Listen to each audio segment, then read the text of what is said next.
Hello everyone. Now today we will discuss hyperconjugation. So first of all, you must think what is hyperconjugation. Before this, you must know hyperconjugation is directly proportional to stability. It means किसी भी compound में अगर हाइपरकॉन्जुगेशन है तो उस compound में stability ज़्यादा हो.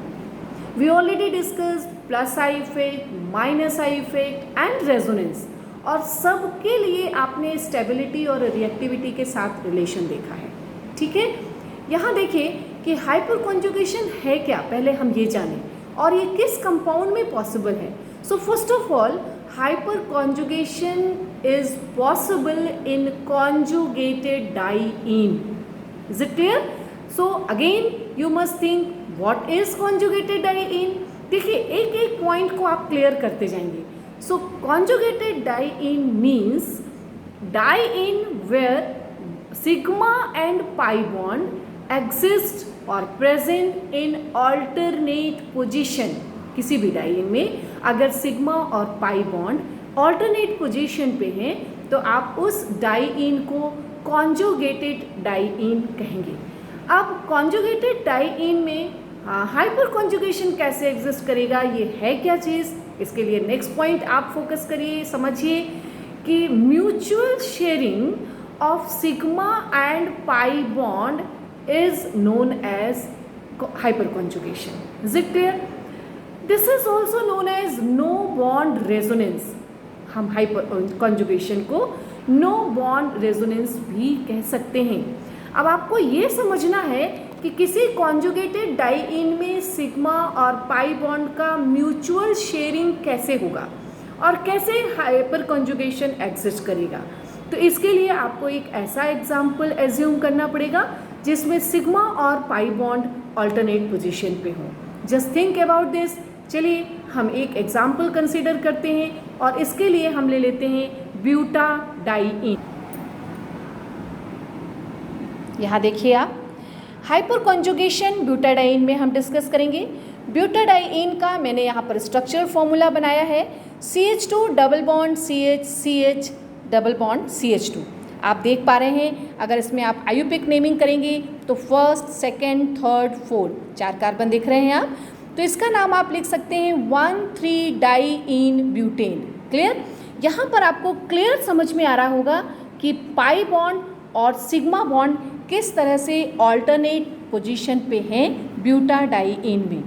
इसको आप ऐसे समझिए, जो आपका बेसिक कॉन्सेप्ट है कि पाई बॉन्ड अगर हम सिर्फ कार्बन को रिप्रेजेंट करें, हाइड्रोजन को हम थोड़ी देर के लिए यहाँ हटा रहे हैं, तो आपको ये मालूम है कि पाई बॉन्ड कैसे बनता है. ये PP साइड वाइज ओवरलैपिंग से बनता है, जबकि सिग्मा बॉन्ड आपने पढ़ा है कि एक्सियल ओवरलैपिंग से बनेगा. यहाँ देखिए, इसको हम पाई बॉन्ड को ऐसे रिप्रेजेंट कर दें तो आप ये समझ पा रहे होंगे कि पाई और सिग्मा बॉन्ड ऑल्टरनेट पोजीशन पे एग्जिस्ट कर रहा है.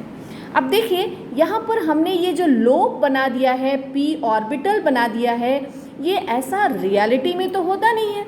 रियलिटी में होता क्या है कि ये जो p ऑर्बिटल आप देख पा रहे हैं, ये इलेक्ट्रॉन का अवेलेबिलिटी जोन है. जैसा आप चैप्टर 1 में, चैप्टर 2 में पढ़ चुके हैं, हम s ऑर्बिटल पढ़ते हैं कि इलेक्ट्रॉन का एग्जिस्टेंस एरिया बता देते हैं. यहाँ ये समझना है आपको कि अगर इसको हम दूसरे तरह से रिप्रेजेंट करें तो हम ऐसा समझ सकते हैं इसके लिए कि ये इलेक्ट्रॉन का जो प्रेजेंस है वो इस तरह से होगा, इलेक्ट्रॉन इस एरिया में, इस जोन में मूव कर रहे हैं. और आपको ये भी मालूम है कि इलेक्ट्रॉन का यहाँ पर इलेक्ट्रॉन का रिपल्शन होता है. तो ये इलेक्ट्रॉन आप देख पा रहे हैं दोनों तरफ से पाई बॉन्ड के बीच में, यहाँ सिग्मा बॉन्ड के लिए इतनी कम जगह बची है कि आराम से इसको ओवरलैप कर लेता है.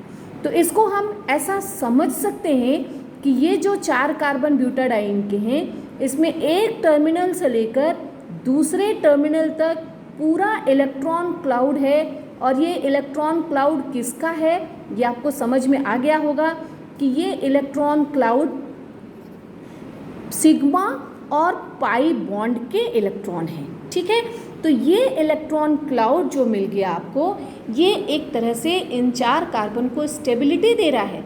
अब कोई भी फॉरेन पार्टिकल यहाँ पे अटैक नहीं कर सकता है. क्योंकि सिग्मा और पाई बॉन्ड पूरी तरह से म्यूचुअल शेयर्ड कंडीशन में आ गए हैं और यही कॉन्सेप्ट बेसिकली हाइपर कॉन्जुगेशन कहलाता है। और मेन चीज़ आपको यहाँ पर ध्यान रखना है कि hyper conjugation directly proportional to stability. जिस कंपाउंड में हाइपर कॉन्जुगेशन होगा उस कंपाउंड में स्टेबिलिटी ज़्यादा होगी। अब आप एक और कॉन्सेप्ट समझिए कि जैसे हम बेंजीन का एग्जाम्पल लेते हैं और ये आप स्ट्रक्चर बना सकते हैं इसको इस तरह से कि बेंजीन में रेजोनेंस तो हम पढ़ ही चुके हैं पहले भी, और आपके पास बेंजीन का कॉन्सेप्ट है कि इसमें 3 डबल बॉन्ड ऑल्टरनेट पोजीशन पे हैं, या हम इसको ऐसे समझें कि 3 सिंगल बॉन्ड और 3 डबल बॉन्ड ऑल्टरनेट पोजीशन पे हैं। तो ये कॉन्जुगेटेड जैसी कंडीशन दिख रही है आपको।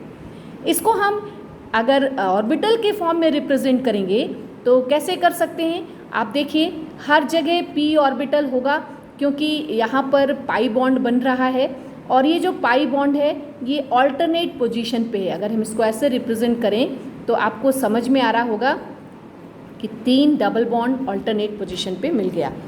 ज़रूरी नहीं है कि जैसा हमने ड्रॉ किया है ये स्टेबल कंडीशन है, इसको आप दूसरे तरह से ड्रॉ कर सकते हैं। कैसे?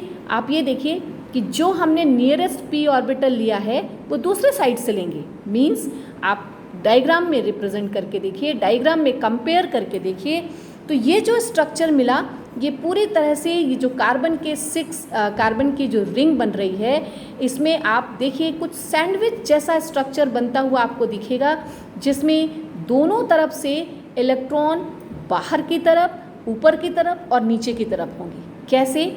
अगर हम अपर लोब का यहाँ पर इलेक्ट्रॉन क्लाउड बनाएं तो आपको ऐसा स्ट्रक्चर मिलेगा।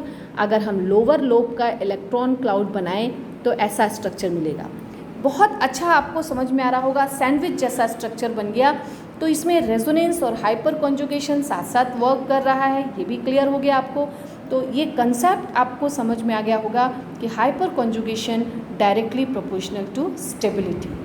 ठीक है, इसको आप थोड़ा सा एक बार और रिपीट करेंगे, दूसरे एग्जाम्पल पे ट्राई करेंगे और फिर आप ऑटोमेटिक देखेंगे कि आपको ये जस्टिफाई हो जाएगा कि सिग्मा और पाई बॉन्ड की म्यूचुअल शेयरिंग का कॉन्सेप्ट क्या है।